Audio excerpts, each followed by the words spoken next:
आपका सभी का स्वागत है ट्रेड विद शिवानी इस चैनल में। एक्चुअली कल मैंने गोल्ड शॉर्ट का ट्रेड लिया था और उस पर मैंने वीडियोस भी डाली थी 22 मिनट्स के एक्चुअली, पर आई डोंट नो क्या ग्लिच हो गया था वीडियो एडिटिंग में, सो मेरा इंट्रोडक्टिव पार्ट वहाँ नहीं आया। कोई दिक्कत नहीं, आज ट्रेडिंग का वेट कर रही हूँ, ट्रेडिंग सेटअप बना नहीं है इसीलिए। तो थोड़ा बहुत मेरे बारे में मैं बता देती हूँ आपको। मेरा नाम शिवानी शिंदे और मैं महाराष्ट्र से बिलोंग करती हूँ वैसे। और मैंने मेरी ट्रेडिंग जर्नी स्टार्ट करी थी, ऑलमोस्ट 7 ईयर्स कंप्लीट हो चुके हैं। और लास्ट अप्रैल में मेरा एक्सीडेंट होने की वजह से almost 4 to 5 months trading stop था। कि ऑब्वियसली ट्रेडिंग करने के लिए आपका माइंड जो है वो स्ट्रांग होना चाहिए, या फिर वो स्टेबल तो एटलीस्ट होना चाहिए। जो ये बड़े बड़े लोग बोलते रहते हैं कि कुछ कोई नहीं, इतना सेटअप बना दो, ऐसा कर दो, हो जाता है, ऐसा कुछ नहीं होता एक्चुअल लाइफ में। या फिर जो ग्लैमरस दुनिया दिखाई जा रही है ट्रेडिंग की, वो नेक्स्ट लेवल का पार्ट है। अगर आप बिगिनर्स हो या फिर आप ट्रेडिंग जर्नी स्टार्ट करना चाहते हो या रियलिटी जानना चाहते हो तो मेरे साथ बने रहिए, क्योंकि मैं आपको दिखा दूंगी कि किस तरीके से एक्चुअल में ट्रेडिंग होती है, किस तरीके से इमोशंस आते हैं, किस तरीके से आपको उसे कंट्रोल करना होगा, या फिर आप एक जॉब कर रहे हैं और उसी के साथ आप ट्रेडिंग भी करना चाहते हैं। ये भी उतना ही प्रैक्टिकल है कि आप अगर जॉब कर रहे हो या फिर आपकी एक इनकम सोर्स है, तो जब तक आप फुल ट्रेडिंग सीख ना जाओ आपको वो जॉब छोड़नी नहीं चाहिए। मैंने ऐसा करा है, आप भी वैसे करो। अगर आप एक रिस्पॉन्सिबल पर्सन हो तो आप ऐसा बिल्कुल नहीं कर सकते कि सब कुछ छोड़कर ट्रेडिंग में आ जाएंगे। नहीं, जितना दिखाया जा रहा है ट्रेडिंग उतना आसान बिल्कुल नहीं है। ये सब ट्रेडिंग एक वर्ड में बताना चाहूँगी तो ट्रेडिंग एक माइंड गेम है। यहाँ अपॉर्चुनिटी तो बहुत आती है, लेकिन एक्चुअल में जब आप प्रैक्टिकल में ट्रेडिंग करते हो तो बहुत सारे ख्याल जो होते हैं आपके दिमाग में चल रहे होते हैं। अभी भी मुझे भी लग रहा है, जैसे आप सेटअप में देख सकते हो कि अपवर्ड मूवमेंट बन रही है तो ले लूँ क्या ट्रेड, पर नहीं, ऐसा हम कर नहीं सकते बेसिकली। क्योंकि एक प्रॉपर प्लानिंग के साथ जाओगे तो लॉस भी रहेगा ना, तो रिग्रेट नहीं होगा आपको। या फिर आप विदाउट प्लान एंटर करोगे तो ऑब्वियसली विनिंग का भी चांस है और लूजिंग का भी, पर एक विनिंग एक लिमिट तक का रहता है और उसके बाद बहुत सारे लॉसेस आने स्टार्ट होते हैं। सो जब भी आप करो तो ये ध्यान में बहुत अच्छी तरीके से रखना कि प्रॉपर प्लानिंग के साथ ही वर्कआउट करो।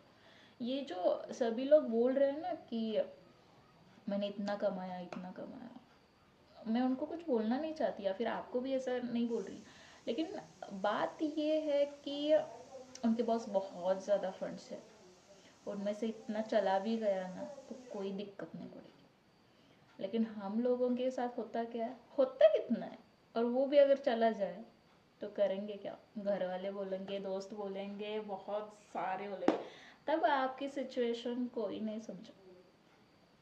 ऐसा नहीं है कि मैंने लॉसेस नहीं करे, बहुत सारे लॉसेस करे हैं, बहुत सारे। हाँ, लेकिन एक बात है, घर वालों से कभी पैसे नहीं लिए, जो भी करा है खुद के जॉब के दम पे किया।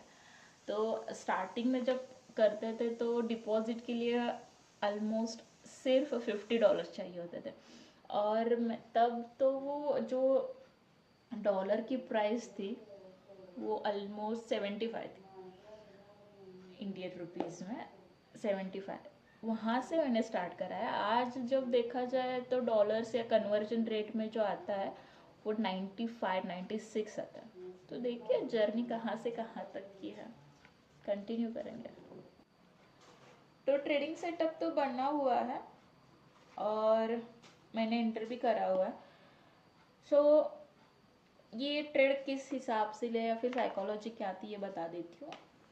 इसके लिए बहुत ही आसान चीज़ है कि आप कल का वीडियो देख लो, कल का जो एंड का पार्ट था। अपना टीपी हिट होने के बाद भी हम वहाँ रुके थे, किस लिए?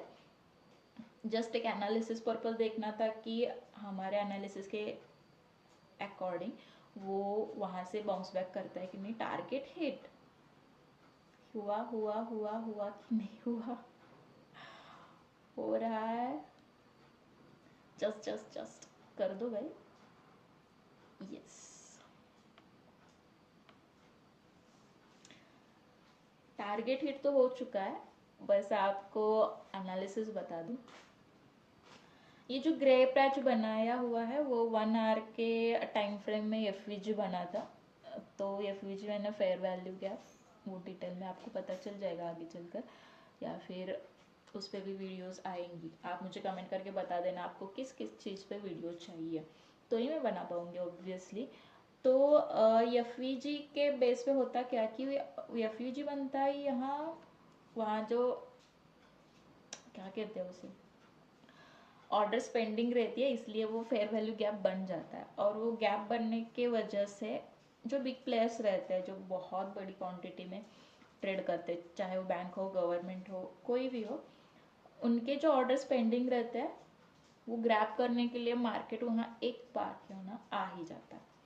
तो इसी हिसाब से आज एंट्री रखी थी, और जब इस रेड कैंडल ने उस जोन को ब्रेक करा और नेक्स्ट कैंडल ने ग्रीन बनाया, ग्रीन कैंडल बनी, तो उसके नेक्स्ट में हमने एंटर करा है। और स्टॉप लॉस उसी रेड कैंडल का लो लगाया, और जो टारगेट है, जो हमारा जोन बना था, जिस लेवल पे, जोन इन द सेंस वो जो रेक्टेंगल मैंने बनाया था, वहाँ क्या हो रहा था, मार्केट सपोर्ट भी ले रही थी, रेजिस्टेंस भी ले रही थी, तो वो एक रेक्टेंगल बनाया था। तो आगे चल के जो सपोर्ट ले रही है वो रेजिस्टेंस बनता है, आपको, आप लोगों को शायद पता होगा। तो इसी हिसाब से मैंने वो टारगेट सेट करा था। मैंने एंटर करा था 4151 प्राइस पर, और मैंने टारगेट रखा था 4158, ऑलमोस्ट $7 की मूवमेंट, यानी 70 पिप्स। श्योरिटी नहीं थी, इसलिए बहुत ही छोटा ट्रेड लिया है, लेकिन आज शायद यहाँ मैं रुक जाऊँगी। आगे का एनालिसिस जो भी रहेगा, या फिर जो भी ट्रेडिंग स्ट्रेटजी रहेगी, वो मैं आपको शेयर करती रहूँगी। सो लाइक करो, कमेंट करो, सब्सक्राइब करो, और कौन से टॉपिक पे आपको चाहिए वीडियोस, वो भी मुझे शेयर करो, कमेंट्स करो।